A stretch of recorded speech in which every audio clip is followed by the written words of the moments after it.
Anong ulamin natin? Dalaga ako ng itlog.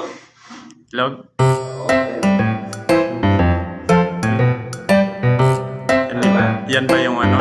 Yan ba yung ulamin natin ngayon? Oh my God! Luto. Dyan? Oo. Sige, subukan mong lutuin dyan. Ito.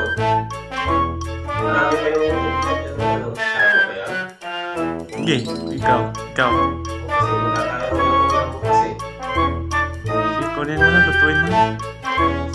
Hindi. Oo. Lahat na to? Oo, lahat na yan. Lutuin mo. Sige.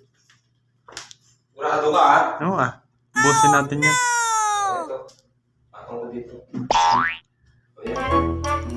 Ayan. Tapos magantay tayo ng siyam-siyam bago yan maluto. Hindi